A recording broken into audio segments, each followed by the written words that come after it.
Parents are waiting to hear what to expect for the upcoming school year when it comes to your child's safety amid the coronavirus pandemic. The Valley Today's Brian Sherrod joins us live this morning with what to expect in West Fargo public schools this year. Good morning, Brian. Good morning, Jordan and Lisa. And it's like you're saying, COVID-19 has put up so many expectations or, things that we have to get used to with this upcoming school year. So, of course, Superintendent Beth Sleddy is here with me today to talk with me about some of these programs, especially the virtual programs. I guess, what should we expect with these programs coming up? Well, we know that in these uncertain times, families have different feelings and different needs. So West Fargo Schools wanted to provide options for families. And so families can either choose the hybrid option, which is a combination of online and on-site learning, but we also have a full off-site learning plan for virtual learners, and that's 100% of the time off-site.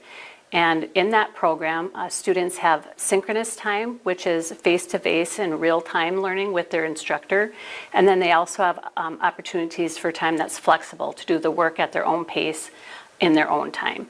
So those options are available. We were in a distance learning program last spring. We've learned a lot from our families through parent forums where they told us some areas that they'd like to see improved.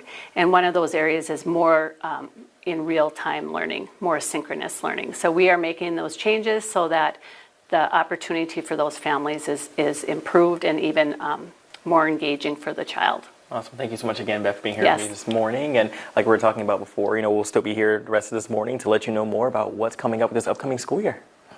Brian reporting live. Thank you very much. And we do have more information on area school districts on the VNL News app. Just click on that Back to School tab. Forget football and volleyball in Minnesota this year. COVID-19 concerns are forcing high school fall sports to another season. Athletes will instead compete in a new fourth season starting in March. Cross country, swimming and diving, soccer and girls tennis will be competing soon, starting August 17th, but their seasons will also look different. There will be limited a number of competitions and teams that can attend per contest, so schools are working out new schedules. There's a lot that coaches and their athletes will have to do in the coming weeks and months, though. By moving, there's a significant impact on a whole bunch of other activities and things that are going on. So I hope over the next few weeks and months that we can really take a look at what that spring is going to look like. Some things are still up in the air. Some spring sports may be moved at a later time. And so far, no decisions on what's happening with winter sports. It's 8 minutes before the top of the hour. Let's get a check of that forecast on this Wednesday morning that has some folks waking up to rain outside, Lisa. Yeah, we're looking at conditions that are going to be rather tough out there this morning as we're starting off the day today. And there are very different experiences happening this morning depending on where you are. Let's take a look at around the valley at some of our DOT cams from around the region. In Fargo, things are looking really good right now. We've got on our DOT cam on the tri-level, Fargo's seeing some nice bright sunshine as that sun has been up. And in East Grand Forks, a few clouds hanging around, but you can still see that the sun has been shining as we look toward the Red River and beyond.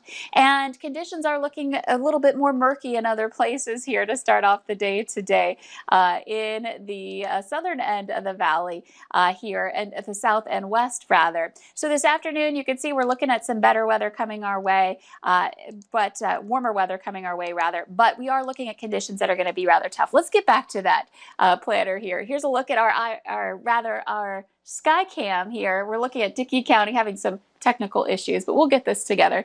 Dickey County on the left-hand side of your screen, you can see that visibility is pretty low. This is along Highway 11 in the western part of the county. We've got some fog, some mist out there, and then in the Medina area, some showers along I-94. So let's take a look at your radar right now. You can see some areas of scattered rain and thunder in the south and west where we saw that on our sky cams.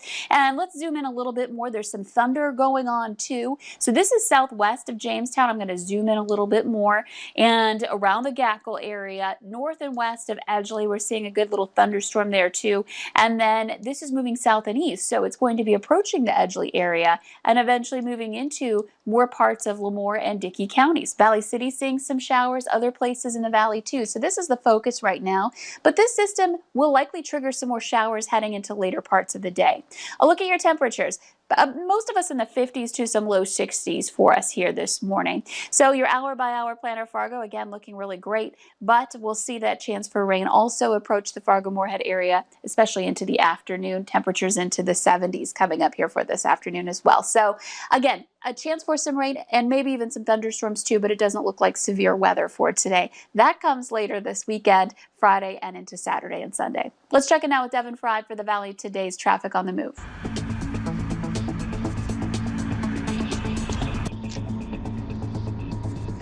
Thanks, Lisa. We're finishing up our morning drive for this hour on I-94. We are heading east toward Minnesota. Now, overall, the traffic flow this morning, it started off a lot busier than what we were experiencing yesterday.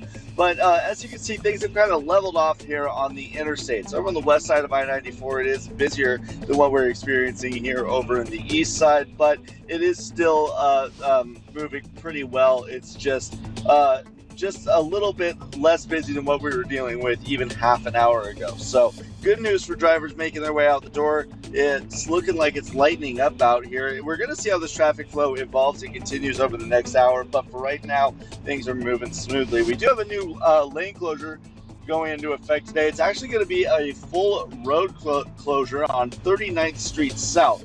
So that's right by 32nd Avenue near the Love's truck stop, so be prepared for that one. We're going to keep checking out these roadways, but for now, for your traffic on the move, I'm Devin Fry. Minnesota is in the home stretch to primary election day. Your votes on Tuesday, August 11th will decide who moves on to the general election in November. If you've already requested your absentee ballot by mail, fill it out and send it in.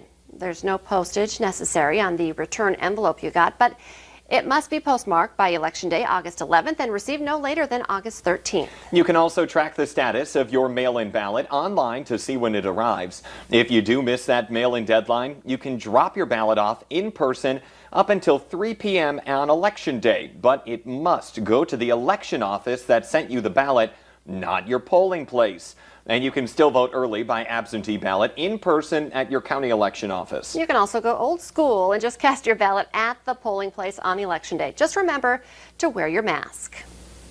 A former North Dakota volleyball coach is apologizing for his behavior, but is denying accusations of inappropriate behavior made by two teenage girls. The State Bureau of Criminal Investigations is looking into allegations against Brian Christensen. He was fired in June from his job as an assistant volleyball coach at Oaks Public Schools. An 18-year-old former student reported that Christensen would slap her butt during volleyball practice. And she says he invited her out to his barn late one Sunday night, where he started rubbing her arm, torso, face, and shoulders, and then kissed her on the forehead. Another 17-year-old girl also came forward, claiming Christensen invited her into his office to ask her about her sex life. We reached out to the Oaks Public Schools superintendent, but we have not yet heard back from him. At least one person is dead after a rollover in Otter Tail County. The Minnesota State Patrol says a 21-year-old Moorhead man was driving on Highway 10 near New York Mills when his car went out of control and rolled several times in the highway median. There was another 21-year-old man from Moorhead in the car, but the state troopers' reports do not indicate if one or both of them died. The State Patrol plans to release more information later today. There's a heartbreaking turn of events in a double fatal car crash in North Fargo. Police now say they believe the head-on collision was intentional. They say Nathaniel Wilson of West Fargo was speeding last Friday in the 4300 block of 7th Avenue North when he crossed into the opposite lane and hit an SUV. Wilson died at the scene. 49-year-old Thomas Edmonds of Fargo died at the hospital. Police say evidence, including witness statements, suggests that Wilson drove into Edmonds' vehicle on purpose. The two men did not know each other, and it was not a case of road rage. A GoFundMe page has since been set up for Edmonds, who was a father of 5 children. Even Moorhead's famous cupcake fundraiser is going curbside this year. Addie's Royal Cupcake Stand is holding its annual event as a drive-through. And it's happening this coming Tuesday from 3:30 to 5:30 in the afternoon at Probes Field School in South Moorhead. Princesses will be delivering cupcakes to drivers. Now all proceeds from the event go to the Sunshine Foundation. That helps kids who are chronically or seriously ill, physically challenged, or abused. Let's get our answer now to our question of the morning on Facebook. The amount of time we've spent doing this has increased significantly over the last 4 months. The answer is playing video games. Got to pass the time since everything is closed. The Today Show and CBS This Morning are just about to start, but the Valley today, it rolls on. We have more live up-to-the-minute news and weather coming up on the Fargo CW.